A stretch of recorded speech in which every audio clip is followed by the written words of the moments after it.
하나 이글스 팬이라면 조현상의 이름을 잊을 수 없을 겁니다. 그는 단순한 투수가 아니라 경기의 마지막을 책임지는 마무리 투수, 즉 팀의 운명을 쥐고 있는 존재였습니다. 지난 시즌 조현상은 65경기에 등판해 8승 4패, 23세이브, 평균 자책점 2.65라는 놀라운 기록을 남겼습니다. 이 중 23세이브는 한화 이글스 구단 역사상 우한 투수로서 한 시즌 최다 세이브라는 의미 있는 기록이기도 합니다. 그가 마운드에 오르면 팬들은 안심했고 상대 팀 타자들은 긴장했죠. 그만큼 믿음직한 존재였습니다. 특히 인상적이었던 건 위기 상황에서의 집중력입니다. 9회 말 1점 차 승부, 주자가 나가 있는 상황에서도 그는 흔들림 없이 공을 던졌고 손에 땀을 쥐게 만드는 마운드에서 조용한 카리스마로 경기를 마무리했습니다. 팀 동료들도 그의 존재를 심장이라 표현할 만큼 조현상은 단순한 마무리 이상의 의미를 지녔습니다. 그런 조현상이기에 그의 공백은 더 크게 느껴졌고 복귀 소식은 팬들의 가슴을 뛰게 만듭니다. 한화의 뒤를 지키던 사나이, 다시 돌아온 조현상. 그가 다시 한화의 승리 공식을 써내려갈 수 있을지 이제부터가 진짜 시작입니다. 이번 시즌 조현상이 다시 한번 팬들의 심장을 뛰게 만들어줄지 지켜봐 주세요. 스포트라이트를 받으며 시즌을 시작했던 조현상. 스프링 캠프에서는 몸 상태도 좋았고 연습 경기에서 3이닝 무실점이라는 안정적인 피칭을 선보이면서 기대감은 최고조에 달했습니다. 한화 팬들은 당연히 그가 올해도 철벽 마무리로 자리매김할 거라고 믿었죠. 하지만 시즌이 시작되자 상황은 예상과 달랐습니다. 첫 세 경기에서 단 1과 3분의 1이닝만 소화하고 무려 3실점. 기대가 컸던 만큼 실망도 컸고 결국 3월 27일 자로 1군 엔트리에서 말소되었습니다. 팬들의 입장에서는 믿고 있던 문지기가 갑자기 사라진 셈이었죠. 조현상에게도 이 시기는 매우 고통스러웠을 것입니다. 마무리 투수라는 자리는 단순한 포지션이 아니라 책임감과 압박감이 극대화된 자리입니다.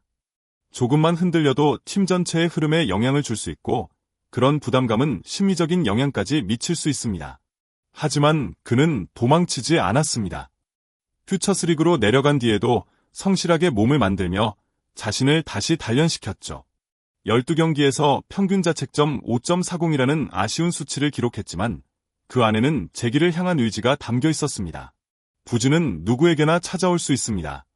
중요한 건 그 이후입니다. 조현상은 실패를 딛고 일어서려는 과정을 통해 한층 더 단단해졌습니다. 이제 그는 다시 한번 팬들과 팀에게 증명할 기회를 기다리고 있습니다. 바로 이것이 진짜 프로의 태도 아닐까요? 조현상이 빠져있던 동안 한화의 뒷문을 책임진 건 2년 차 루키 김서현이었습니다. 작년까지는 기대주로만 평가되던 그는 올해 본격적으로 자신의 존재감을 드러내기 시작했습니다.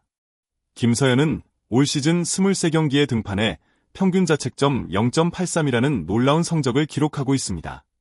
여기에 12세이브 1홀드라는 수치까지 더해지면서 단숨에 팀의 핵심 마무리로 부상했죠.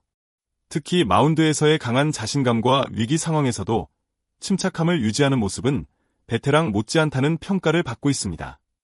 그렇다면 조현상의 자리는 이제 사라진 걸까요? 아니요, 절대 그렇지 않습니다. 김경문 감독은 인터뷰에서 조현상에 대한 보고가 계속 올라오고 있다.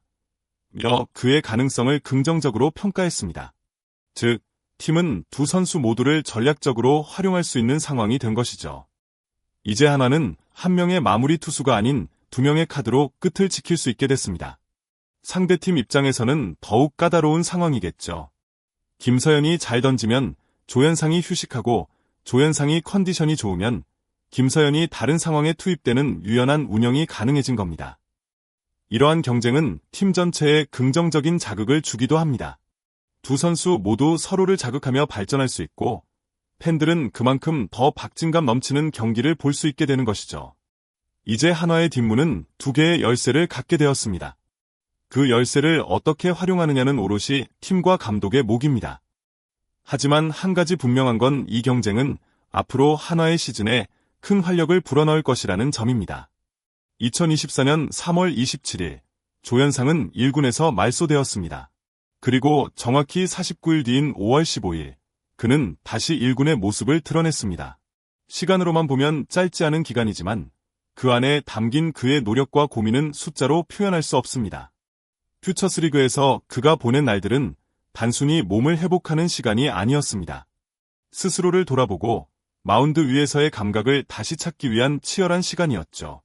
그는 여전히 최고 구속 140km 후반의 강속구를 던질 수 있는 투수이며 슬라이더와 체인지업 조합도 안정적입니다. 즉, 구위에는 큰 문제가 없었습니다. 다만 자신감과 리듬의 회복이 관건이었던 것이죠. 이번 1군 복권은 단순한 로스터 변경이 아닙니다. 하나 벤치가 조현상에게 보내는 메시지입니다. 우리는 여전히 너를 믿고 있다. 그리고 팬들도 같은 마음일 겁니다. 지금 조현상은 단순히 팀에 합류한 것이 아니라 스스로를 증명해야 하는 중요한 시점에 서 있습니다. 과거의 성과에 안주하지 않고 현재의 과제를 해결해 나가는 모습이 진정한 프로의 자세죠. 그의 복귀가 한화의 뒷문을 더욱 단단하게 만들고 시즌 후반으로 갈수록 팀에 안정감을 주는 존재로 자리매김하길 기대해봅니다.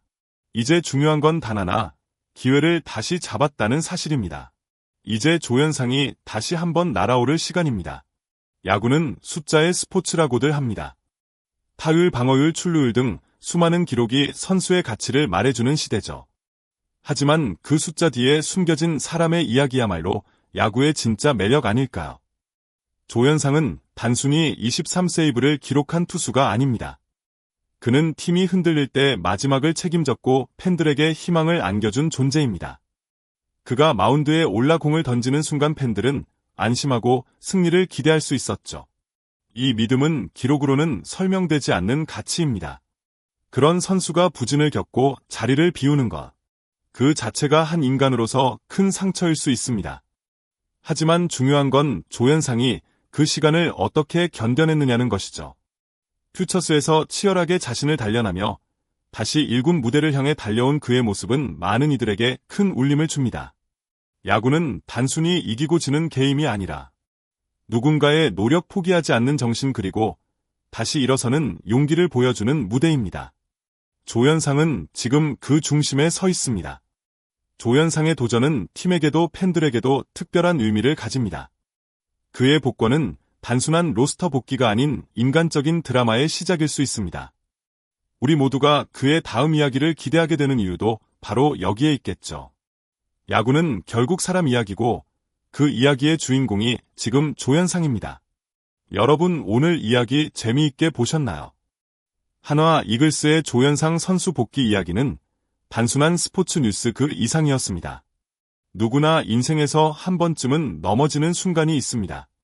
하지만 중요한 건 다시 일어나는 용기입니다. 조현상 선수는 그 어려운 일을 해냈습니다. 팬들의 기대와 시선을 온몸으로 받으며 다시 1군 마운드에 올라설 준비를 마쳤습니다. 앞으로 어떤 장면들이 펼쳐질지는 아무도 모릅니다. 하지만 한 가지 확실한 건 이제 조현상의 새로운 챕터가 시작되었다는 것이죠. 이 영상을 보시는 여러분도 각자의 삶에서 도전하고 있을 거라 생각합니다.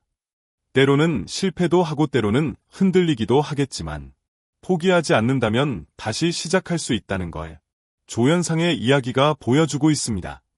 이 영상이 마음에 드셨다면 좋아요 버튼 한번 꾹 눌러주시고 채널 구독도 꼭 부탁드립니다. 여러분의 관심과 응원은 저희에게 큰 힘이 됩니다. 댓글로 조현상 선수에게 응원의 메시지도 남겨주세요. 여러분의 한마디가 누군가에겐 큰 용기가 될 수 있습니다. 그럼 우리는 다음 영상에서 다시 만나요. 고맙습니다.